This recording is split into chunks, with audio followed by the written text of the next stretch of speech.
अस्सलाम वालेकुम, बोल न्यूज़ में आपको कहेंगे खुशामदीद। अहम खबरों के साथ मैं हूं अरबाब जहांगीर और मैं हूं महाविश निसार। हेडलाइंस आपने मुलाहिजा की। बुलेटिन में सबसे पहले बात करेंगे टांक में सिक्योरिटी फोर्सेस का ऑपरेशन, 7 दहशतगर्द हलाक। ISPR के मुताबिक सिक्योरिटी फोर्सेस का टांक में दहशतगर्दों की मौजूदगी की इत्तला पर ऑपरेशन सामने आया।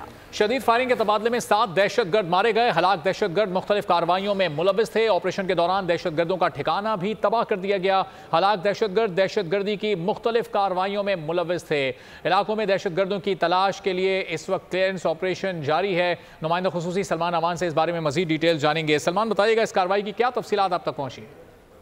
जी बिल्कुल, ये बुनियादी तौर पर एक क्लियरेंस ऑपरेशन था जो कि 14 और 15 नवंबर की रात को टांग के इलाके कीरी माशन खेल के अंदर किया गया। और जैसे कि ये इंटेलिजेंस बेस्ड ऑपरेशन था, सिक्योरिटी फोर्सेस को इस इलाके में दहशतगर्दों की मौजूदगी की इत्तला मिली थी, जिसके बाद उनके ठिकाने के खिलाफ कार्रवाई की गई। और जैसे कि आपने भी बताया कि दहशतगर्दों का ठिकाना भी तबाह कर दिया गया। और जो ये कार्रवाई हुई, ये बड़ी एक शदीद नौयत की झड़प थी, जिसमें 7 दहशतगर्दों को हलाक किया गया। और जो हलाक होने वाले दहशतगर्द हैं, उनके ठिकाने से बड़ी तादाद के अंदर वेपन्स और एमुनेशन जो है वो भी बरामद किया गया है। और ये भी इत्तला सामने आई है कि जो मारे जाने वाले दहशतगर्द थे, टांक में हालिया जो हमले थे पुलिस के ऊपर, उनमें भी वो मुलविस है। इसके अलावा टांक और जो दीगर मुलगा इलाके हैं, वहां पर भी दहशतगर्दी की कई कार्रवाइयां जो हैं वो ये मारे जाने वाले दहशत कर चुके थे। इस वक्त ताज़ा तरीन अपडेट ये है कि इस इलाके के अंदर एक सैनिटाइजेशन ऑपरेशन किया जा रहा है। यानी इस इलाके के अंदर अगर दहशतगर्द या उनके बच्चे कुछ साथी सहूलतकार मौजूद हैं तो उनका खात्मा यकीनी बनाया जा सके। और इसके साथ ही जो मकामी आबादी है उसकी तरफ से सिक्योरिटी फोर्सेस को न सिर्फ मुकम्मल ताउन का यकीन भी दिलाया गया है, क्योंकि ये दहशतगर्द शहरियों को भी तंग करने में मुलविस थे, भत्ताखोरी जैसे वाकयात के अंदर मुलविस थे। तो शहरी आबादी की तरफ से भी सिक्योरिटी फोर्सेस को मुकम्मल ताउन की यकीन दहानी जो है वो भी करवाई गई है। ठीक है सलमान अमान, बहुत शुक्रिया। इस बारे में आपसे मजीद भी जानते रहेंगे। अब्बास शबीर की चेयरमैन PCB मैनेजमेंट कमेटी से खुसूसी गुफ्तगू। ज़का अशरफ ने कहा कि बाबर आजम कौम का बच्चा है, उसको बहुत कदर और मंजिलत से देखते हैं। चाहता हूं कि बाबर बैटिंग के सारे रिकॉर्ड्स तोड़ दे। उसके लिए ज़रूरी है कि उस पर जिम्मेदारियां कम से कम हों। ज़का अशरफ का यह भी कहना था कि कोई भी फैसला जल्दबाजी में नहीं करना चाहते। साबिक क्रिकेटर से कप्तान पाकिस्तान क्रिकेट के मामलात से मुतालिक मुशावरत का सिलसिला आइंदा दिनों में भी जारी रहेगा।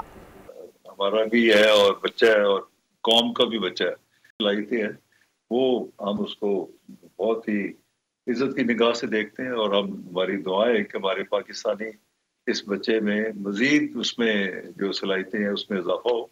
तो हमें तो अपने जो भी खिलाड़ी है, प्लेयर्स हैं जो इस मुल्क के हैं, हमने तो उनकी बेहतरी के लिए और आगे जाना है। हमारी जो बेस्ट विशेज है उसके लिए भी बाबर आजम एक बड़ा अच्छा नाम है। और मैंने तो जरी तरक्याती बैंक में था, तो उधर भी हमने इसको आइडेंटिफाई किया था, हमारी टीम में आया, फिर उधर से निकल के अल्लाह ताला ने इसको इज्जत दी और एक पाकिस्तान का नाम बन गया। और हम चाहते हैं कि वो कप्तानी का प्रेशर से हट के वो अपनी गेम पर पूरी तवज्जो दे। जो उसका नाम है इसमें हम इसमें और चाहते हैं को करा। जिसकी परफॉर्मेंस अच्छी है वो अच्छा इंसान है। तमाम क्रिकेटर्स और सबकी हम मुशावरत से एक कंसेंसस के साथ आगे चलना चाहते थे जो पाकिस्तान के क्रिकेट के लिए अच्छा हो। तो मैंने तो हर सेगमेंट से मशवरा किया है, जो हमारे रीजनल प्रेसिडेंट्स भी है, क्रिकेटर्स है, सबसे मशवरा किया। जी इंशाल्लाह जो भी क्रिकेटर्स आ रहे हैं उनसे हम मशवरा करेंगे, उनको हम मौका देंगे कि वो इसके फैसले करें। जो तनकीद करना चाहते हैं कर लें। मैं देखता हूँ रोज, मैं अब सोशल मीडिया और इनको देखता ही नहीं, क्योंकि नीयत हमारी ठीक है, हम सही नीयत से आगे बढ़ रहे हैं। और अल्लाह ताला जानता है हमारी नीयत का हाल जो है हमारे दिल में है, वो खुदा ताला जानता है। हम नेक नीति से आगे चल रहे हैं और उसकी ज़ात की सपोर्ट भी हासिल है।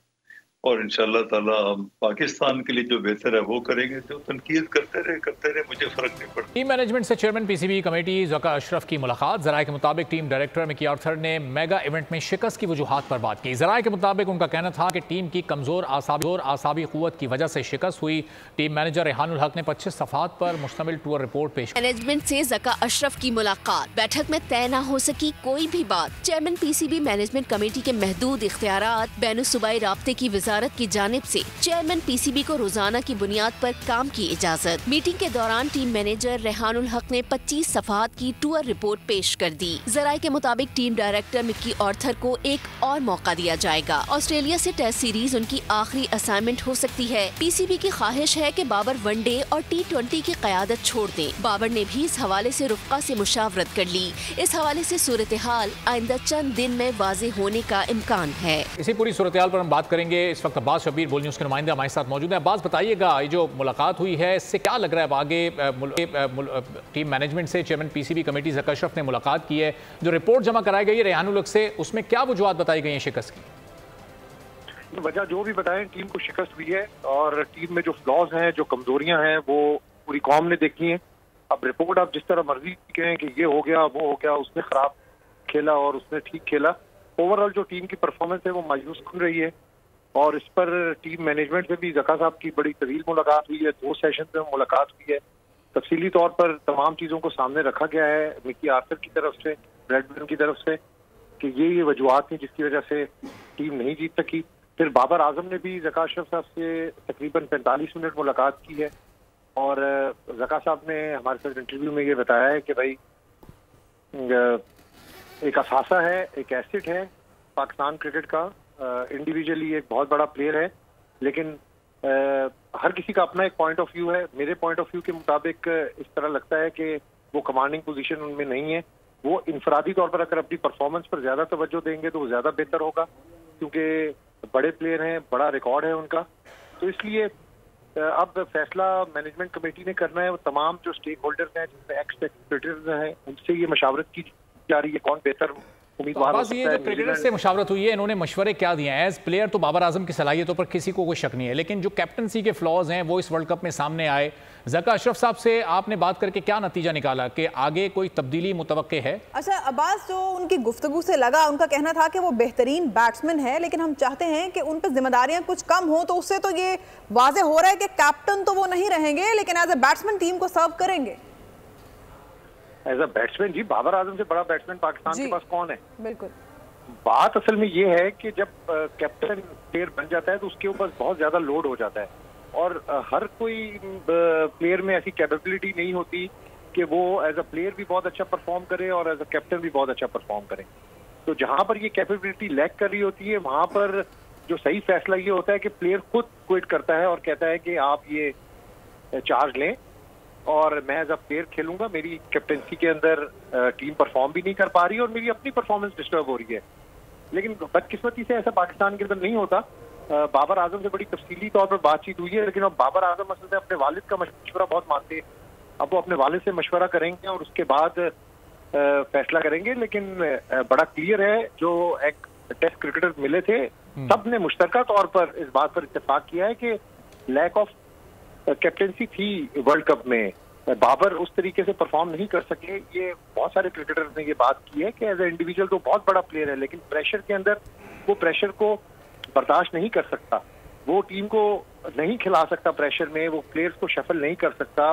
बॉलर्स को सही वक्त का तायुन करना होता है कैप्टन ने कि किस बॉलर को किस वक्त किस एंड से बॉलिंग करवानी है। शायद ये चीजें उनमें अभी लैक कर रही हैं या वो प्रेशर के अंदर ये चीजें नहीं कर सके। तो अब क्योंकि हेड के ऊपर ऑस्ट्रेलिया न्यूजीलैंड का टूर है, फिर आगे T20 है, फिर T20 वर्ल्ड कप है, तो इसके लिए बाबर आजम बेहतर है कि एज ए इंडिविजुअल टीम के साथ प्लेयर खेलेंगे तो उनकी परफॉर्मेंस भी बहुत ज्यादा अच्छी होगी।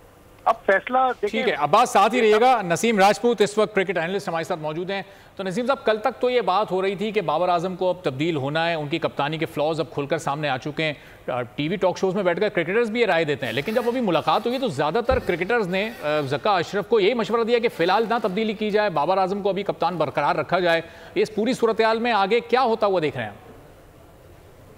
मेरी इतलात इससे थोड़ी सी मुख्तलिफ है। क्रिकेटर्स की राय अपनी जगह पर हो, लेकिन बाबर आजम को शायद ये पैगाम कन्वे हो गया आज मीटिंग में कि आप टेस्ट टीम की कप्तानी कंटिन्यू करें और ओडीआई में हमने रिप्लेस करने का फैसला कर लिया, वाइट बॉल में हमने रिप्लेस करने का फैसला कर लिया। ये और इससे जो मेरी सोर्सेज है उसमें ये बता रहे हैं कि बाबर आजम ने कहा है कि वो टेस्ट टीम की क़यादत के हवाले से भी सोच कर बताएंगे। जो अब तक की सोर्सेज हमारी वहाँ मौजूद हैं उनके मुताबिक बाबर को काफी हद तक ब्रीफ किया गया। वाइट बॉल क्रिकेट के हवाले से काफी स्टेटमेंट्स वगैरह भी उनको दिखाए गए थे। कुछ एक मीटिंग उनकी अलहदगी में भी हुई थी और उसमें काफी चीजें बता दी गई। लेकिन जिस जगह पे बाबर आजम मौजूद थे, जिस जगह पे कोच मौजूद थे, वहां पर जितने भी फॉर्मर टेस्ट क्रिकेटर्स थे उनका रद्द अमल थोड़ा सा मोहतात था, या जितने भी क्रिकेटर्स वहां पर मौजूद थे थोड़ा सा मोहतात जरूर रहा था कि ज़ाहिर वो भी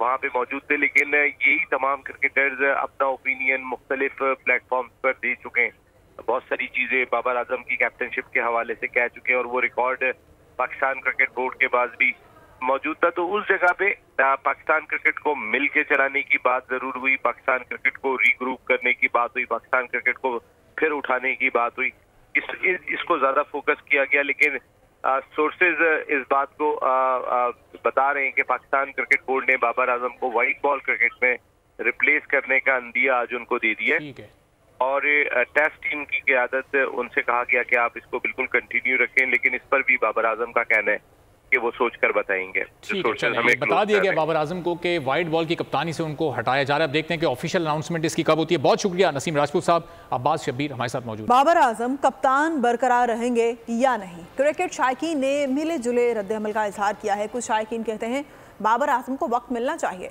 शायकीन क्रिकेट वर्ल्ड कप में परफॉर्मेंस से नाखुश भी हैं। और आपकी परफॉर्मेंस भी उस लेवल के ऊपर ना हो और टीम अगर एक यूनिटी के अंदर ना हो तो मेरे ख्याल से कि फिर अगर टीम मेंबर्स ही आपको तस्लीम नहीं करना चाहते तो आपको खुद ही इस्तीफ़ा दे देना चाहिए और नए टैलेंट को जो है वो आगे लाना चाहिए। बाबर आजम नंबर 1 ओहदे पर एज अ बैट्समैन बहुत अरसे तक रहा है, अब उसे थोड़ा रेस्ट चाहिए और कप्तानी से उसकी जिम्मेदारियाँ ख़त्म कर देनी चाहिए ताकि वो अपनी क्रिकेट पर अपनी बैटिंग पर फोकस करे। ये तो क्रिकेट है, बाबर आजम को कैप्टन रहना चाहिए। क्रिकेट में यार जैसा टाइम आता है परफॉर्म होता है या नहीं होता ये तो दिन की बात होती है, लेकिन उसे कप्तान होना चाहिए। ठीक है, बाबर आजम की परफॉर्मेंस नहीं है इस तरह जिस तरह हम तवक्को करते कि वो हमें परफॉर्मेंस दे, लेकिन अकेला कप्तान कुछ नहीं कर सकते। उसके साथ और टीम में जो और बंदे हैं उसको भी चाहिए कि कप्तान को सपोर्ट करे। मेरे लिहाज से कैप्टनसी बाबर आजम को छोड़ देनी चाहिए। पिछले हम जो 3-4 साल देखें तो बाबर आजम ने कप्तानी अच्छी भी की है, परफॉर्म भी किया है। तो क्रिकेट है, अप्स एंड डाउन होते रहते हैं, तो इस बार भी ऐसे हो गया है। कोई बात नहीं, इंशाल्लाह आगे अच्छा करेगा बाबर आजम। कोई नया बंदा लाए। आगे आपकी ऑस्ट्रेलिया सीरीज़ आ रही है, ऑस्ट्रेलिया सीरीज़ के लिए आपके पास सरफराज अहमद है।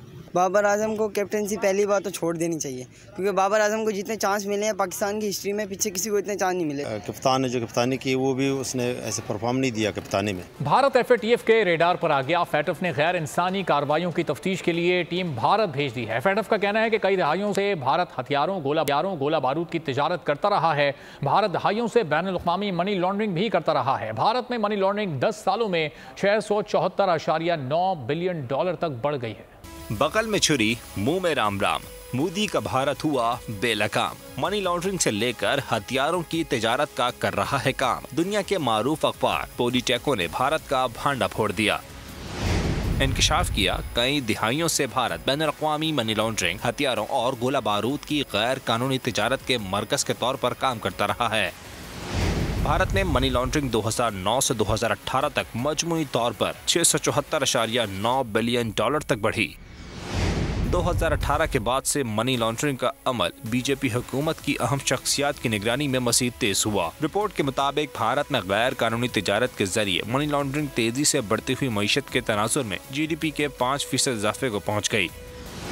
Stockholm International Peace Research Institute के मुताबिक भारत 2002 के बाद से अब तक दुनिया का सबसे बड़ा हथियार दरामद करने वाला मुल्क है।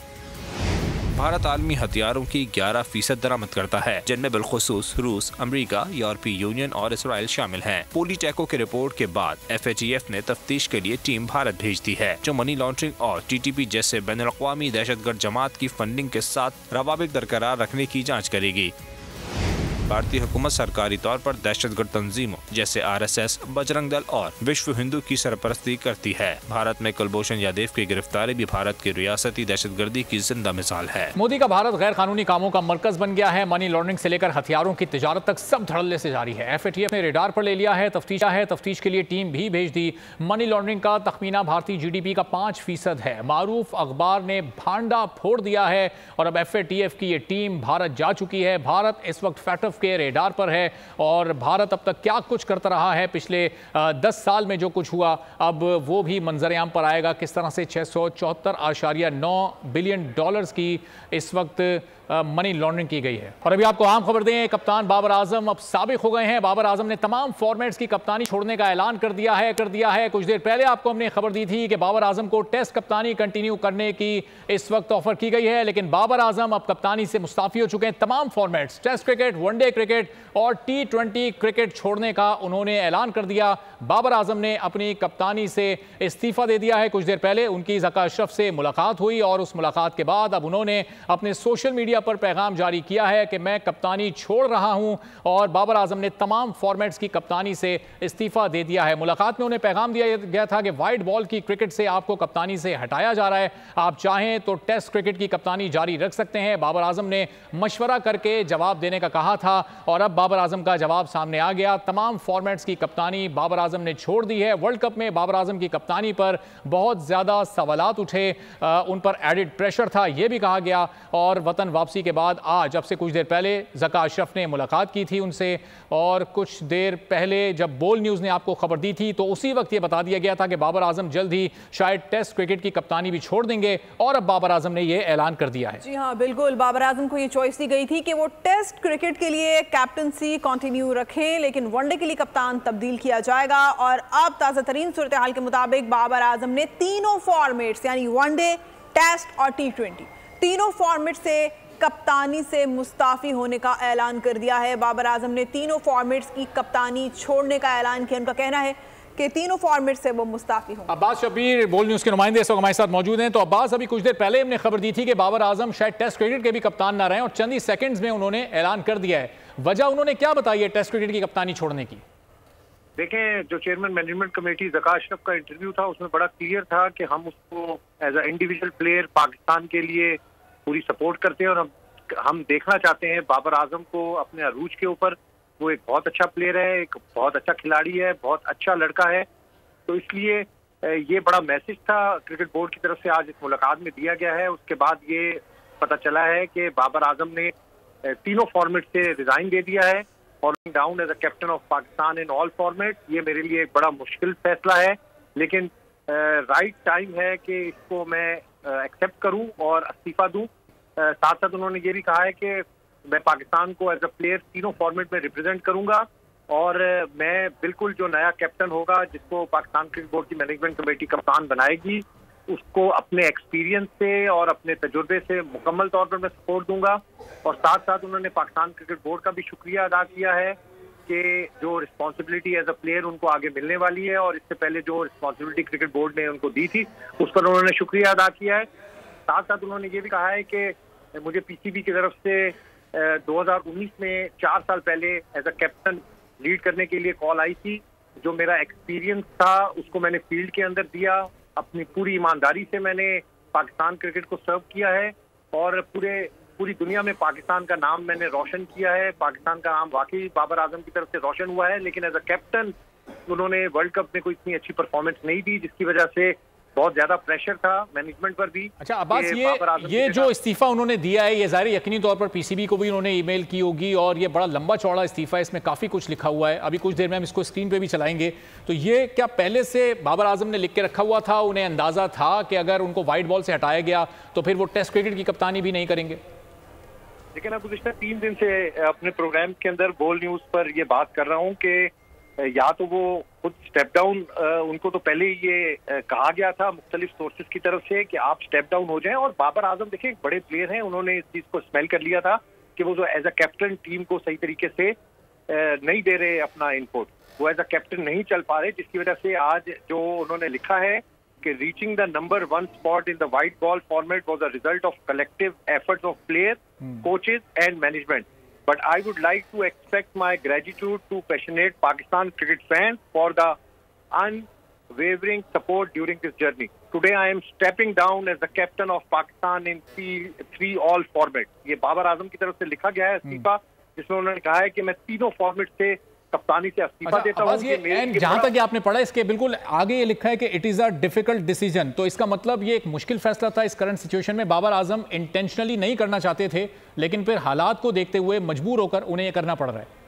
देखिए, एज अ प्लेयर बड़ा मुश्किल डिसीजन होता है कि आप टीम को लीड कर रहे हो और अपनी परफॉर्मेंस आपकी ठीक ना हो, टीम हार रही हो, शिकस्त हो रही हो टीम को, तो ये वाकई एक प्लेयर के लिए बड़ा डिफिकल्ट डिसीजन होता है। और उन्होंने अपने इस्तीफे में लिखा है, it's a difficult decision but I feel it is a right time for this ball, कि ये प्रॉपर टाइम था जब उनसे परफॉर्मेंस नहीं हो रही थी, पूरी कौम की डिमांड थी, जो साबिक टेस्ट क्रिकेटर्स थे उनकी तरफ से भी ये डिमांड्स आ रही थी और मेरिट के ऊपर चीजें रखी गई हैं, उनको बताया गया है कि ये चीजें लैक कर रहे थे। आप as a player, as a individual आपकी परफॉर्मेंस खराब हो रही है, आप कप्तानी को छोड़ें, आप एज अ इंडिविजुअल टीम को रिप्रेजेंट करें और पाकिस्तान के लिए जिस तरह आप पहले से खेल रहे हैं तीनों फॉर्मेट्स में उसी तरह खेलते रहें।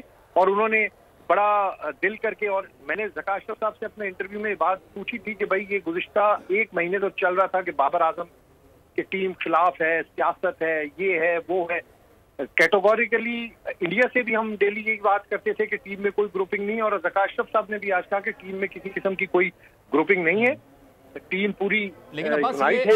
बाबर आजम ये लिख रहे हैं कि it is a right time, तो ये बड़ा क्वेश्चन मार्क है इस पर, चूंकि आगे अभी वाइट बॉल क्रिकेट तो पाकिस्तान को थोड़ा ब्रेक लेकर खेलनी है, अभी जो मुश्किल तरीन टेस्ट सीरीज पहले ऑस्ट्रेलिया से फिर न्यूजीलैंड से, तो यहाँ पर क्या ये राइट टाइम है कि इतनी मुश्किल सीरीज में किसी नए कप्तान के साथ जाया जाए? जी बिल्कुल, this is a right time. मैं समझता हूँ कि बिल्कुल ये राइट टाइम है। एक अच्छा डिसीजन बाबर आजम ने किया है, क्योंकि वो रिप्रेजेंट करना चाहते हैं पाकिस्तानी टीम को अपने तीनों फॉर्मेट्स में, और वो पूरा सपोर्ट करना चाहते हैं नए कैप्टन को, जो उनका एक्सपीरियंस है, जो उनका तजुर्बा है, और डेडिकेशन के साथ उन्होंने कहा है कि मैं सपोर्ट करूंगा। और साथ साथ उन्होंने क्रिकेट बोर्ड का भी शुक्रिया अदा किया है। उन्होंने पूरा अपना लिखा है कि 2019 में जब उनको एक कॉल आई 4 साल पहले एज अ कैप्टन कि आप टीम को लीड करें, वो मेरे लिए बड़ा मोमेंट था, प्राइड मोमेंट था। क्रिकेट वर्ल्ड के अंदर पाकिस्तान टीम की नुमाइंदगी करना एक बहुत बड़ा मेरे लिए एजाज था।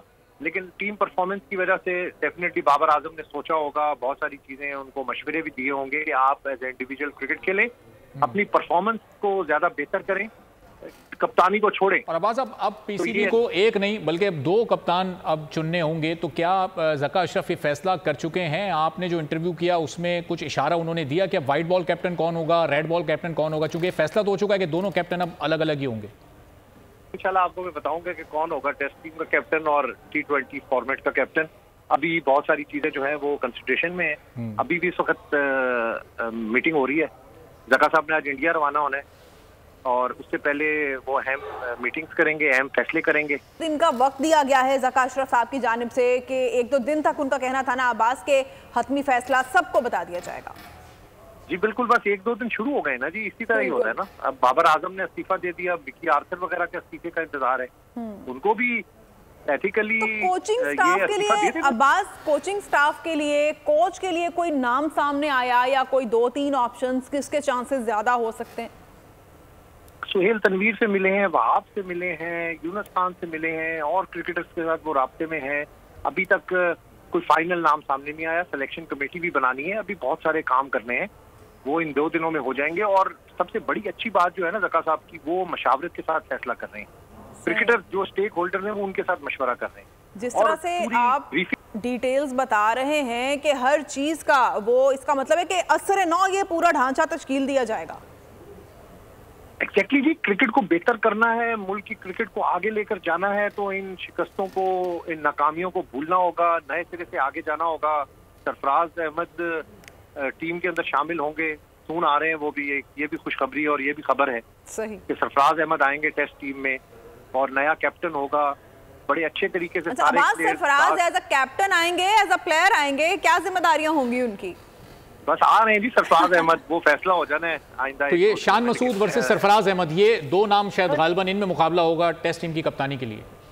वर्सेस नहीं है, देखें इसको वर्सेस ना कहें, जो मेरिट के ऊपर होगा, जो मशावरत से बेहतर होगा, जिसके नाम पर कंसेंसस होगा तमाम लोगों का, तमाम क्रिकेटर्स का, उसी का नाम सामने आएगा। मैंने तो सरफराज के हवाले से आपको बताया कि वो टीम के अंदर आ रहे हैं। आप आगे मैनेजमेंट कमेटी ने फैसला करना है कि वो सरफराज को किस पोजीशन पर लेकर आते हैं। लेकिन सरफराज कायद-ए-आज़म ट्रॉफी का विनर है, कोर्ट क्रिकेट के अंदर उसने अपना नाम बनाया है, पीछे बैठकर, तो सरफराज को ना लाना भी बड़ी ज्यादती होगी, तो इसलिए सरफराज को लाया जा रहा है, ये मेरे सोर्सेज बता रहे हैं। तो और फिर वाइट बॉल का जो कप्तान होगा वो अभी वर्ल्ड कप स्क्वाड में था मौजूद, कोई ऐसा नाम है जो उसी में से, जो ये ग्रुप ऑफ प्लेयर था उसी में से कोई नाम सामने आएगा, या फिर उस पर भी कोई नए नाम पर गौर होगा?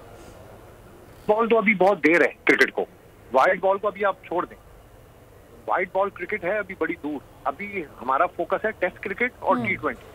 जब व्हाइट बॉल की बारी आएगी तो व्हाइट बॉल को उसके ऊपर बातचीत होगी, लेकिन अभी फिलहाल जो मेन एजेंडा है वो टेस्ट क्रिकेट है, क्योंकि ऑस्ट्रेलिया का टूर है और ऑस्ट्रेलिया बड़ी मजबूत होती है अपने होम ग्राउंड पे, तो इसलिए असल फोकस उसके ऊपर है, और ऑस्ट्रेलिया से शिकस्त का मतलब है बहुत बुरी। तो अब्बास ये बताएं कि टेस्ट टीम में अगर सरफराज वापस आएंगे तो फिर मोहम्मद रिजवान, जाहिर एक टीम में 2 विकेट कीपर तो नहीं खेल सकते, क्या मोहम्मद रिजवान को एज बैटर साथ रखा जाएगा या उनको ड्रॉप किया जाएगा?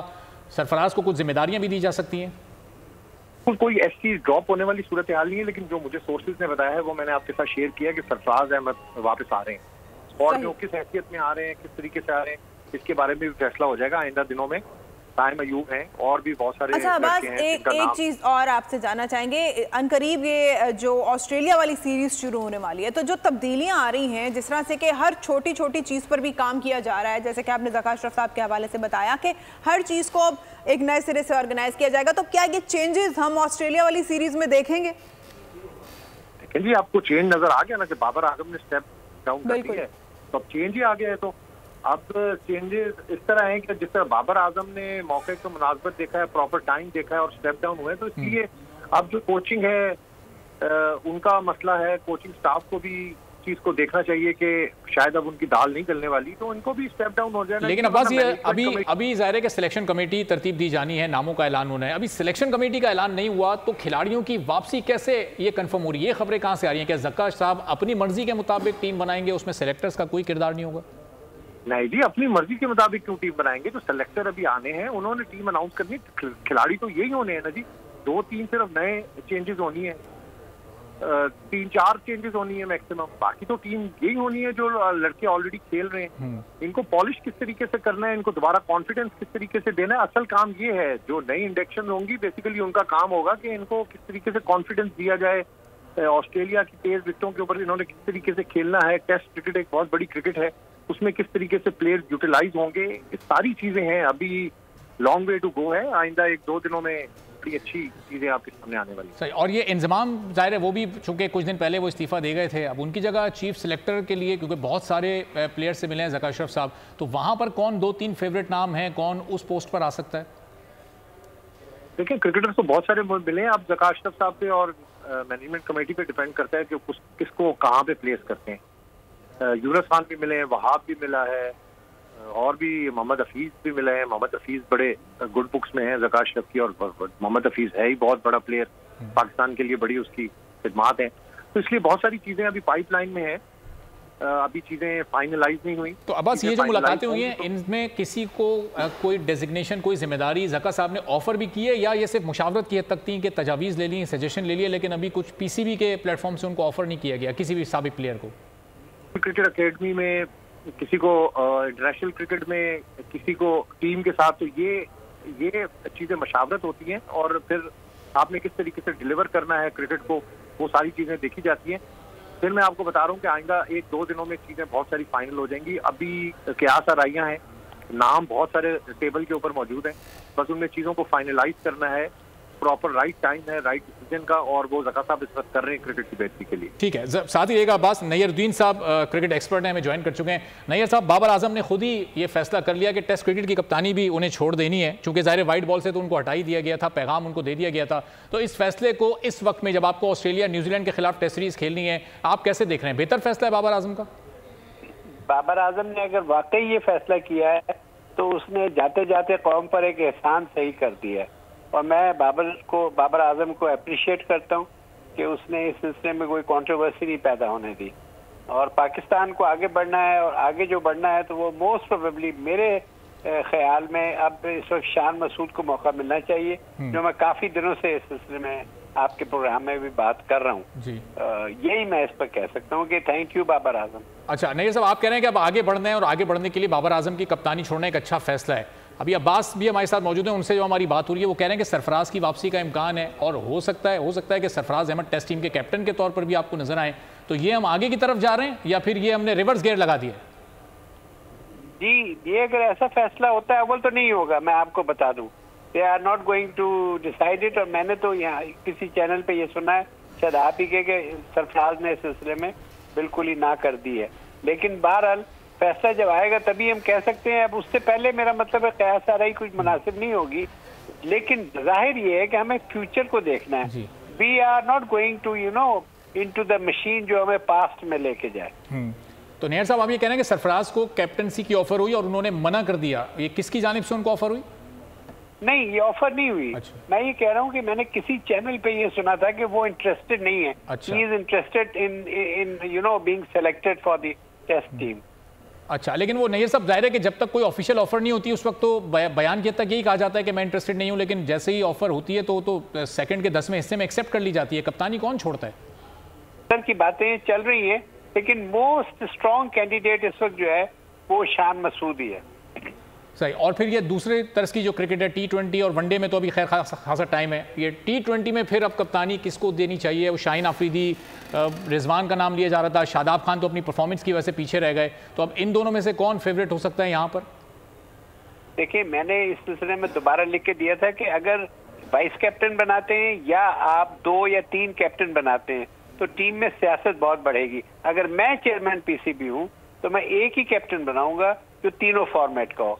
ये लोग क्या फैसला करते हैं वो मेरे ख्याल में 1-2 दिन में पता चल जाएगा। उसकी वजह ये है, मैं अगर चेयरमैन हूँ तो मैं ये देखूंगा कि लड़के जो है गेम पे फोकस करें बजाय इसके कि पॉलिटिक्स पे फोकस। तो नैयर साहब, अब आपकी चॉइस टेस्ट क्रिकेट के लिए शान मसूद है, आप चाहते हैं कि तीनों टीमों का एक ही कप्तान हो। अब शान मसूद तो वाइट बॉल क्रिकेट टीम में नहीं है, पहले टीम में लाना पड़ेगा, परफॉर्म करना पड़ेगा, वो फिर कप्तानी की बात आती है, फिर डायरेक्ट लाकर कप्तानी सपोर्ट कर दें उनके। कि टीम में हसन अली 1 साल तक थे, उनको भी तो नहीं लिया उन्होंने, सडनली इंडक्ट कर लिया। तो ये कोई ऐसी बात नहीं है। क्रिकेटर इज ए क्रिकेटर, उसने क्रिकेट खेलनी है, वो खेलेगा।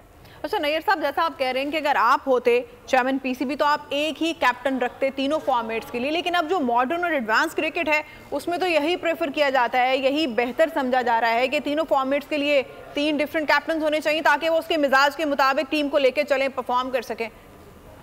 बहुत अच्छी बात की है और मैं इस चीज के हक में भी हूँ, लेकिन हमारे यहाँ कुछ सियासी अंसर ज्यादा है प्लेयर्स में, और वो जो आपस में ग्रुपिंग हो जाती है ना, वो प्रॉब्लम है। अगर इसको आप वर्ल्ड के सिनारियो में, पाकिस्तान में मैं समझता हूँ कि मैं तो वाइस कैप्टन को भी इस वक्त बनाने के खिलाफ हूँ। आपको याद होगा इमरान खान के दौर में वाइस कैप्टन तो कोई भी नहीं था। लेकिन बात भी तो बहुत पुरानी ना नैयर साहब, ये आज की बात तो नहीं है, और अब तो बहुत सी चीजें बदल चुकी हैं। आप सही कह रही है, पुरानी बात तो है, लेकिन एग्जाम्पल तो है ना कि वाइस कैप्टन का होना कोई जुज़े ला यनफक नहीं है। और वाइस कैप्टन को उस वक्त कप्तान बहुत बाइख्तियार होता था, जाहिर है वो तो सिलेक्टर भी होता था, वो कोच भी होता था, प्लेयर्स भी उस वक्त बहुत बड़े होते थे, तो उस दौर का तो आज के दौर से ये जो आज के हमारे क्रिकेटर हैं इनसे तो वो मवाजना किया ही नहीं जा सकता है। तो ये भी आज की सिचुएशन में इस वक्त जिन हालात का भी सामने, जो क्रिकेट बोर्ड से जो मुलाकातें क्रिकेटर्स कर रहे हैं, उनमें अब आपको कौन लग रहा है ये सिलेक्शन कमेटी में किसको आना चाहिए, चीफ सिलेक्टर किसको होना चाहिए, क्योंकि आगे टाइम बहुत कम है और फिर T20 वर्ल्ड कप चंद महीनों बाद सर पे खड़ा होगा। मैं अर्ज करूं कि आप कह रहे हैं ना मवाजना नहीं होना चाहिए, मवाजना तो मैं कहूंगा बाबर आजम सबसे ज्यादा स्ट्रॉन्ग कैप्टन थे इस वक्त और चेयरमैन पीसीबी सबसे वीक चेयरमैन पीसीबी थे। नतीजा ये हुआ कि उन्होंने कहा कि एशिया कप में जो परफॉर्मेंस सही नहीं हुई है तो टीम चेंज करनी है, तो बाबर आजम ने मना कर दिया। इमरान को तो आपको याद होगा हसीब हसन ने ग्राउंड के चक्कर लगवाए थे, उसने कहा था जब तक ये फिटनेस नहीं देगा मैं इसको टीम में नहीं शामिल करूंगा। ठीक है। अच्छा नैयर साहब, आप साथ ही हमारे नसीम राजपूत साहब भी आ चुके हैं और कुछ देर पहले अभी नसीम राजपूत साहब ने हमसे गुफ्तगू करते हुए खबर दी थी कि बाबर आजम टेस्ट क्रिकेट की कप्तानी भी छोड़ने वाले हैं और अब उन्होंने वो छोड़ भी दिए। तो नसीम साहब आप कह के गए और बस वो समझे कि 1-2 मिनट में बाबर आजम की जानिब से वो ऑफिशियल उनका वर्जन भी आ गया। अब ये इस वक्त की मुनासबत से ये आप इसको एक बेहतर फैसला कंसीडर कर रहे हैं, बेहतर किया बाबर आजम ने कप्तानी छोड़ के टेस्ट क्रिकेट की भी? देखिए मैंने आपको बताया था उस वक्त भी कि बाबर को बिल्कुल क्लियरली बता दिया गया है, उनको कह दिया गया है कि हम आपको वाइट बॉल क्रिकेट में कंटिन्यू नहीं करना चाहते और हमने आपको हटाने का फैसला कर लिया है। हम आपको टेस्ट टीम का कप्तान अगर आप बरकरार रहना चाहते हैं तो हम जरूर आपको रखते। तो बाबर ने ये कहा था कि मैं सोच के फैसला करूंगा और फिर बाबर का यही एक्सपेक्टेड था कि शायद वो ऑस्ट्रेलिया के डिफिकल्ट टूर पे ना जाए। हालांकि किसी भी एक फॉर्मेट की कप्तानी करना पाकिस्तान के लिए बहुत बड़ा एजाज होता है। बाबर को बहादुरों की तरह अगर कहा गया था तो इस चीज को मैं मेरी अपनी जाती राय में टेस्ट सीरीज की क़यादत नहीं छोड़नी चाहिए थी। अपनी परफॉर्मेंस से अपने एक करिश्मा उनके अंदर है जो बिल्कुल मिस होता हुआ दिखाई दिया उनकी कप्तानी में, उनकी बैटिंग का। उसके जरिए एक तो उन पे प्रेशर भी कम होता अगर वो एक फॉर्मेट की कप्तानी कर रहे होते, लेकिन शायद वो दिल बर्दाश्ता हुए इतने ज्यादा। और जो मैंने आपको कहा था कि वो उन्होंने कहा है कि मैं इस बारे में आपको अभी जल्दी बता देता हूँ, और उन्होंने जाने के बाद ट्वीट कर दिया और रिजाइन कर दिया। तीनों मेरे ख्याल में ये पाकिस्तान क्रिकेट के लिए बुरा नहीं हुआ, ये अच्छा हुआ है। देखें, आपको कप्तान अब मॉडर्न डे क्रिकेट को मैच करते हुए रखना होगा, जिसका एटीट्यूड जो है वो आप रोहित शर्मा को देखें, आप केन विलियमसन को देखें, आप अगर कप्तानों को देखेंगे तो इस वक्त कप्तानों की इंटेंशन देखें, they are playing for their team. ये बहुत बड़ा जुमला है जो मैं कह रहा हूँ। हमारे यहाँ पर ऐसा लग रहा था कि 50 बहुत बड़ा टारगेट है किसी भी बैटर का कि वो 50 कर लेगा, तो बस हमारा माइंडसेट जो है ना वो क्रिकेट का बहुत डिस्टर्ब हुआ दिखाई दिया। ये खुद बड़ी हैरानगी की बात है कि Babar Azam India world cup खेलने गए, पहला वर्ल्ड कप इंडिया में खेल रहे हैं और 9 इनिंग्स में उन्हें मौका मिला और वो एक सेंचुरी ना कर सके, 4 50s उन्होंने की। मतलब इंडिया की तो विकेटें कंसीडर होती हैं बैटिंग ट्रैक, और वहां पर तो बाबर आजम को कम से कम एक सेंचुरी जरूर करनी चाहिए थी। बाबर आजम छोड़े, आप देखें रिजवान को देखें, रिजवान ने जो 344 चेस किया था उसमें उन्होंने 100 किया था, मैच विनिंग नॉक था। हमें एक उम्मीद थी कि चलो एक बैटर हमारा बाकी सचिन रविंद्रा के साथ, डीकॉक के साथ, कोहली के साथ इनको मैच करता हुआ पूरा वर्ल्ड कप खेलेगा। कोई कंसिस्टेंसी टीम के किसी प्लेयर में दिखाई नहीं दी। अगर आप देखें कि हम बोले कि चलो हमारे इस बैटर ने तो अच्छा परफॉर्म किया और बाकी अच्छा परफॉर्म नहीं कर सके, तो कहने का मकसद है कि आपको क्या चीज दिखाई दी एज ए लीडर। तो छोड़े, मैं आपको एक बात बताऊं, वो जो एक ट्रेंड चला था ना सोशल मीडिया पे, सोचना भी मना है जी। मेरे ख्याल है अब बाबर ने भी सोच लिया था इस वर्ल्ड कप में और बाकी सब ने भी सोच लिया था कि अब क्या सोचना है। मेरा ख्याल है अगर ये रिजाइन नहीं करते तो नया ट्रेंड आ जाता कि अब क्या सोचना है। ये हमारी क्रिकेट। और नसीम साहब उसमें कुछ क्रिकेटर जो कि अभी टीम में भी हैं और जो कैप्टनसी के उम्मीदवार भी हैं, उन्होंने भी उस ट्वीट पर उस हैशटैग का इस्तेमाल करते हुए ट्वीट किया था, तो वो आज तो वो लोग बिल्कुल ही गायब हैं। अब क्या अपनी कप्तानी का इंतजार कर रहे हैं? मेरे ख्याल है अगर अब हैशटैग आता तो हैशटैग होता कि अब हमने कुछ और सोच लिया है। ये क्रिकेट की, मैंने आपको कहा ना, आपकी हिस्ट्री रही है। यहाँ वसीम अकरम के खिलाफ भी बगावत हुई है, यूनुस खान, शाहिद अफरीदी, कौन बचा है, जावेद मियादाद। ये शुरू में बहुत ही अच्छे दोस्त रहते हैं जब कोई कप्तान होता है और उसके बाद फिर आहिस्ता आहिस्ता मकसद है कि वही बात उसकी बुरी लगना शुरू हो जाती है। ये कल्चर है हमारा। ये बाबर के साथ नहीं हुआ। इस वर्ल्ड कप के अंदर हमारे जब बॉलर चाहते थे अच्छी बॉलिंग कर लेते थे, जब चाहते थे अच्छी बॉलिंग नहीं करते थे, जब चाहते थे वो बैटिंग अच्छी कर लेते थे, जब चाहते थे वो नहीं करते थे। ऐसा थोड़ी होता है क्रिकेट में। आप अपनी मर्जी से क्रिकेट तो नहीं खेलेंगे। आप उस क्रिकेट से एक पैगाम जा रहा था जो हम क्रिकेट खेल रहे थे कि हम शायद खुश नहीं है, हम जिसमें चाहेंगे उधर परफॉर्म करेंगे। आपको हर मैच में परफॉर्म करना है। You are a professional cricketer, आप मुल्क को रिप्रेजेंट कर रहे हो, आप पूरे उतने पैसे भी लेते हो। ये नहीं है कि आप अपनी मर्जी से परफॉर्म करेंगे। मर्जी से परफॉर्म कब करना शुरू होता है खिलाड़ी? जब टीम में एक आध नहीं रहता है। सही, ठीक है। नसीम साहब साथ ही रहेगा, अहमद कुरैशी साहब भी हमारे साथ हैं। अहमद साहब, ये तो बड़ा आसान फॉर्मेट था वर्ल्ड कप का, जिसमें आपको 4 कमजोर टीमों से भी मैच खेलना था, उसमें भी आप अफगानिस्तान से हार गए। कप्तानी के फ्लॉज तो पूरे टूर्नामेंट में ही बाबर आजम के नजर आए। अब इसमें दीगर खिलाड़ियों की परफॉर्मेंस का किस हद तक अमल दखल है, जिस जानिब नसीम साहब इशारा कर रहे हैं कि बाबर आजम की कप्तानी जाने में क्या बाकी खिलाड़ियों की इंटेंशनल परफॉर्मेंस का या अनइंटेंशनल परफॉर्मेंस का कोई आपको फर्क नजर आ रहा है? देखें, सबसे पहले तो जो आपने बाबर आजम की कप्तानी के फ्लॉज की बात की है कि नजर आए हैं इस वर्ल्ड कप में, वो इस वर्ल्ड कप में नहीं पिछले 2 साल से नजर आ रहे हैं। और यही वजह है कि 2 T20 वर्ल्ड कप हमारे हाथ से गया है।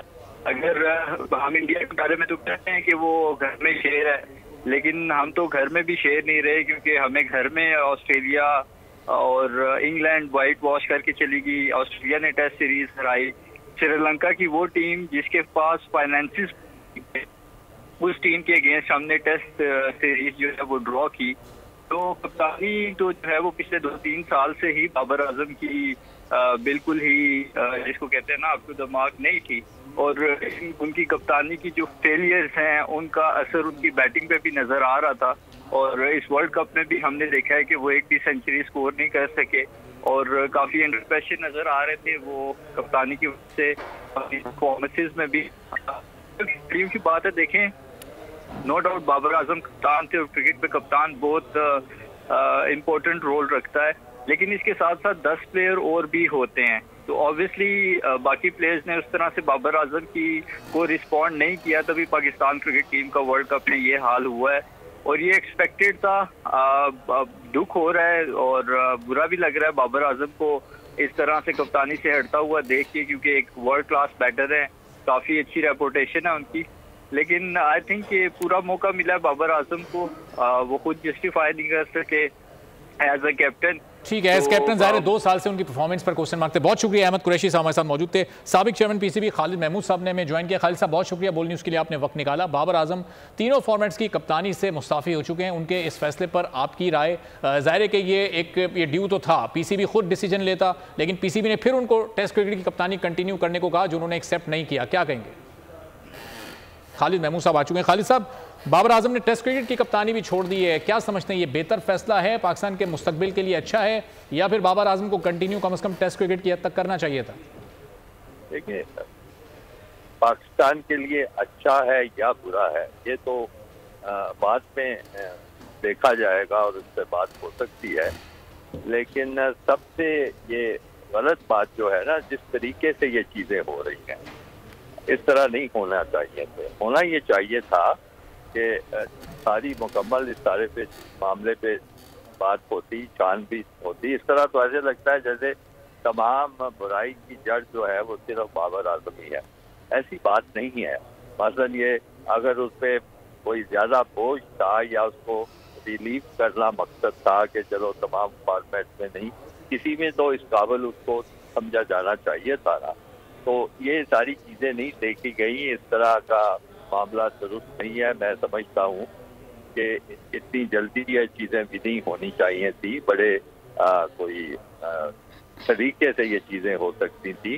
बाबर आजम अगर इस्तीफा दे रहे हैं तो फिर उसके साथ फिर समझ आनी चाहिए थी कि किस वजह से दे रहे हैं। क्या वो अपनी टीम से नाखुश हैं, या वो बोर्ड के रवैये से नाखुश हैं, या वो अपने आप को इस काबिल नहीं समझते कि आप वो टीम को लीड कर सके। क्योंकि इससे पहले आपको याद होगा कि जब आखिरी मैच हो रहा था वहाँ इंडिया में, तो रमीज राजा की भी मुलाकात हुई थी बाबर आजम से और उसने जो मीडिया को बताया था कि वो बड़े दुखी हैं और बड़े अफसुदा हैं। इस दुखी और अफसुदा का मतलब दो हो सकता है, तो ये कि वो अपने आप से खुश नहीं है, दूसरा ये भी हो सकता है कि वो टीम की कारकर्दगी से खुश नहीं है। तो अगर फर्ज करें कि टीम की कारकर्दगी नहीं ठीक थी या वो कोई सिलेक्शन में खराबी थी और टीम जो थी उस माहौल में इकट्ठी होकर नहीं खेल सकी, तो फिर बाबर आजम के अलावा और भी तो बड़े फैक्टर्स हो सकते हैं और भी अवामल हो सकते हैं। हो सकता है कि जो साथ उनके मैनेजमेंट थी। ठीक है, बहुत बहुत शुक्रिया। खालिद महमूद साहब, नसीम राजपूत साहब, नयरुद्दीन साहब हमारे साथ मौजूद थे। बाबर आजम ने टेस्ट क्रिकेट की कप्तानी से भी इस्तीफा दे दिया। अब देखते हैं कि आने वाले दिनों में नया कप्तान कौन हो। बुलेटिन से फिलहाल इतना ही। किसी भी खबर की तफसीलात के लिए विजिट कीजिए bolnews.com और देखते रहिए बोल न्यूज।